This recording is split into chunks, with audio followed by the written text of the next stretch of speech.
حضرت امام حسین اور ان کے خاندان والوں کو بہت سی تکالیف اور آزمائش سے گزرنا پڑا، اور یہ سب کچھ اس لیے تھا، ان کو یہ سب تکالیف اس لیے دی گئی تھی تاکہ وہ یزید کے ہاتھ پر بیعت کر لیں۔ لیکن حضرت امام حسین رضی اللہ تعالیٰ عنہ نے کہا کہ یہ بات طے ہے کہ وہ کسی صورت بھی یزید کے ہاتھ پر بیعت نہیں کریں گے۔ 70 لوگوں کو آپ سے پہلے شہید کر دیا گیا تھا اور پھر حضرت امام حسین رضی اللہ تعالیٰ عنہ کو شہید کیا گیا۔ زبیر نامی ایک چھری لے کر حملہ آور ہوئے، لیکن وہ بھی شہید کر دیے گئے۔ یہ کربلا کے آخری شہید تھے، لیکن ان کی تلواروں کی ابھی پیاس نہیں بجھی تھی۔ شمر حضرت امام زین العابدین کے خیمے میں گھسا۔ حضرت امام زین العابدین بیمار تھے اور وہ ان کو بھی شہید کرنے لگا، تو امید بن مسلم نے کہا تو کیا بچوں کو بھی شہید کیا جائے گا؟ اور پھر شمر ان کے خیمے سے باہر نکل گیا۔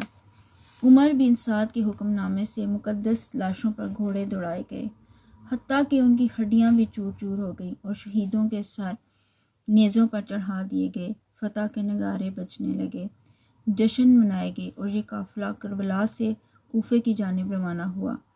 شہیدوں کے سر نیزوں پر آگے آگے چل رہے ہیں، اور اونٹوں کے اوپر حضور کی شہزادیوں اور امام زین العابدین کو باندھا گیا ہے۔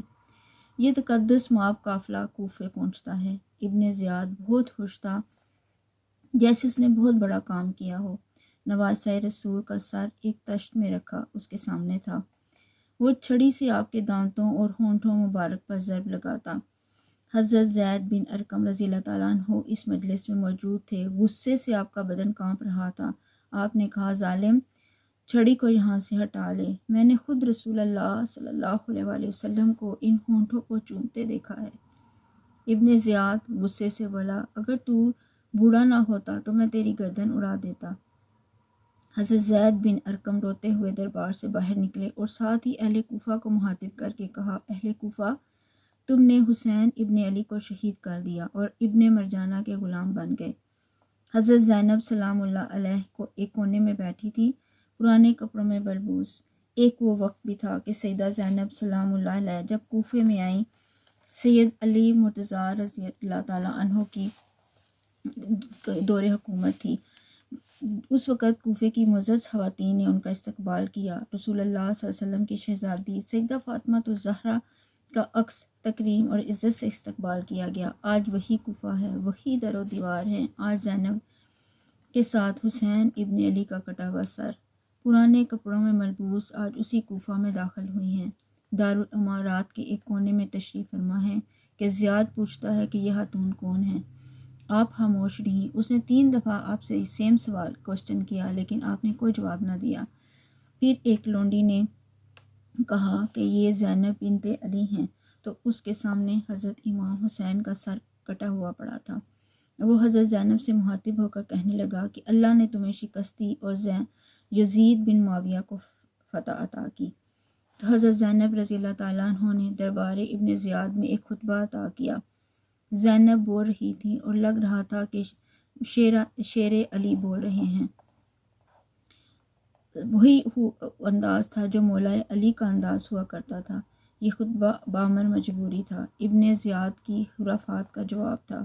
تو ابن زیاد سے اس کا جواب تو نہ دینے ہوا، تو کہنے لگا، تمہارا باپ بھی بہت اچھا شاعر تھا، تم نے بھی بہت اچھی گفتگو کی۔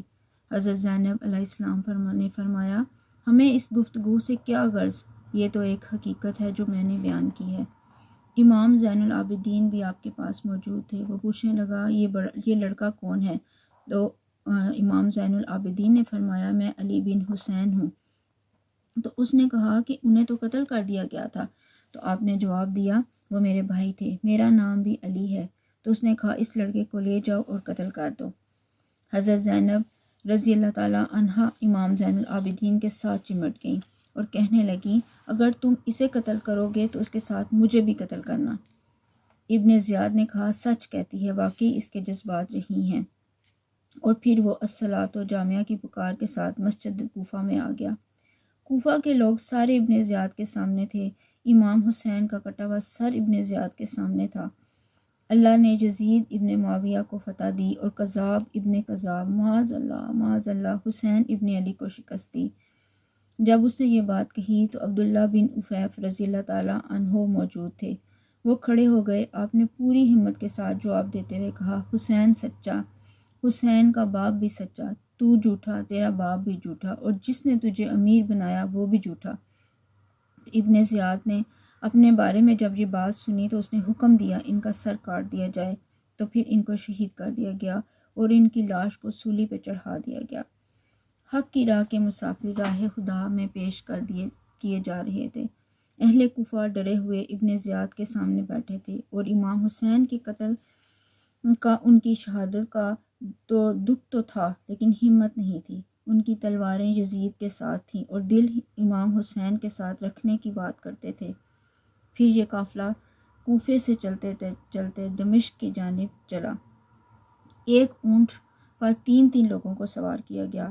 امام زین العابدین کو سوار بھی کیا گیا اور بدن پر زنجیریں بھی باندھی گئیں۔ اللہ اکبر! جہاں جہاں سے گزرتے لوگ ان کی حالت پر رحم آتا۔ بہت سارے لوگ نہیں جانتے تھے، انہیں بتایا گیا کہ یہ باغی لوگ جنہوں نے حکومت سے بغاوت کی انہیں یہ سزا دی گئی۔ راستے میں ایک گرجا گھر آیا اور وہاں یہ لوگ رات رکے۔ گرجا گھر کی دیوار پہ لکھا ہوا تھا، کیا وہ امت جنہوں نے حسین کو شہید کیا، کیا وہ لوگ قیامت کے روز انہی کے نانا سے شفاعت مانگیں گے؟ کس منہ سے شفاعت مانگیں گے جن کے نواسے کو انہوں نے شہید کیا؟ جب یہ تقدس مآب قافلہ دمشق پہنچا تو راستے میں ایک شخص قرآن مجید کی تلاوت کر رہا تھا۔ اپنے مکان کی چھت پر وہ تلاوت کر رہا تھا۔ اس قافلے میں شہیدوں کے کٹے ہوئے سر نیزوں کی نوک پر تھے، اور عصمت شار خواتین اور امام زین العابدین اونٹوں پر بندھے ہوئے تھے۔ تو پڑھنے والا تلاوت کر رہا تھا کہ کاف اور رقیم یہ ہماری نشانیوں میں سے بڑی عجیب نشانیاں ہیں۔ اتنے میں سر حسین سے آواز آئی، یا تالی القرآن، یا تالی القرآن، اے قرآن پڑھنے والے، اصحاب کاف سے زیادہ عجیب میرا قتل کرنا اور نیزے کی نوک پر چڑھایا جانا ہے۔ یہ قافلہ یزید کے دربار میں پہنچتا ہے۔ یزید بہت خوش ہوا اور اس نے امام زین العابدین سے کہا، تمہارے باپ نے میری حکومت کے خلاف بغاوت کی اور وہ اپنے انجام کو پہنچا۔ تو آپ نے جواب میں قرآن پاک کی تلاوت کی اور اہل بیت کی مناقبت اور فضائل بیان کیے۔ یزید پہلے تو خوش ہوا، لیکن جب اس نے لوگوں کے بدلتے ہوئے چہرے دیکھے تو پریشان ہو گیا۔ حتیٰ کہ یزید کے دربار میں ایک عیسائی سفیر آیا ہوا تھا، اس نے جب کٹے ہوئے سر دیکھے اور ہستہ خال سادات کی شہزادیوں کو دیکھا تو اس نے کہا، یہ کون لوگ ہیں؟ اسے بتایا گیا۔ اس نے بڑے تعجب کا اظہار کیا، کہا، کتنے بد نصیب لوگ ہو، ہمارے پاس حضرت عیسیٰ علیہ السلام کے گدھے کا کھر موجود ہے اور ہم اسے بھی عزت کی جگہ پر رکھے ہوئے ہیں، اور تم کتنے بدبخت ہو، اپنے رسول کے نواسے کو شہید کر دیا۔ بے مروت بے وفا، تیرا بھی کیا افسانہ ہے، جس نے اپنی ہی شمع کو گل کیا، تو وہ پروانہ ہے۔ لوگوں کے بدلتے ہوئے تیور جب یزید نے اور ان لوگوں کے بدلتے ہوئے حالات دیکھے تو اس نے سیاسی پینترا اختیار کیا، اور اس نے کہا کہ برا کیا ابن زیاد نے، اگر وہ امام حسین کو مجھ تک پہنچنے دیتا تو میں ان سے اچھا معاملہ کرتا۔ کچھ لوگ اس سے یزید کو بری ذمہ قرار دینے کی کوشش کرتے ہیں، لیکن یزید کے اپنے حکم سے سب کچھ ہوا تھا، اور ابن زیاد نے بعد میں اس کی تائید بھی کی تھی کہ یہ اس نے سب کچھ یزید کے کہنے پر کیا ہے۔ پھر امام زین العابدین سے کہنے لگا، کہیے گا کیا چاہتے ہو؟ حضرت امام زین العابدین نے 3 چیزیں کہیں۔ پہلے، ہمیں حریت سے مدینہ بھیج دو۔ دوسرا، قاتلان حسین کو سزا دو۔ تیسرا، مجھے دمشق کی جامع مسجد میں خطبہ جمعہ کی اجازت دو۔ اس نے کہا، خطبہ جمعہ کی اجازت بھی دیتا ہوں، آپ کو حریت سے مدینے بھی پہنچا دیتا ہوں، لیکن قاتلان امام حسین کو سزا دینا یہ میرے بس میں نہیں ہے۔ آپ نے دمشق میں کھڑے ہو کر خطبہ دیا اور فضائل اہل بیت بیان کیے تو لوگوں کے دل اہل بیت کی محبت سے پرجوش ہونے لگے۔ تو یزید ڈر گیا، اسے لگا کہ اگر کچھ دیر خطبہ اور جاری رہا تو ایسا نہ ہو کہ لوگ میرے خلاف کھڑے ہو جائیں۔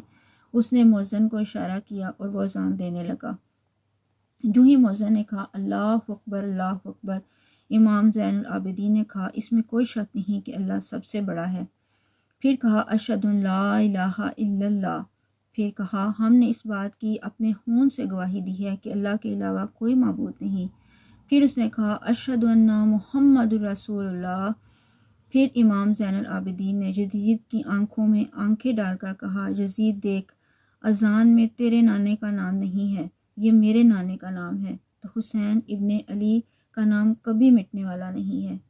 بے شک یزید نے امام حسین کو راستے سے ہٹا دیا، لیکن صرف زین العابدین جو 14 سال کے بچے تھے وہی بچے۔ تاریخ بہت دردناک ہے، اس دین کے حاکم رنگ ہی حسین ابن علی کے خون نے بھرا ہے۔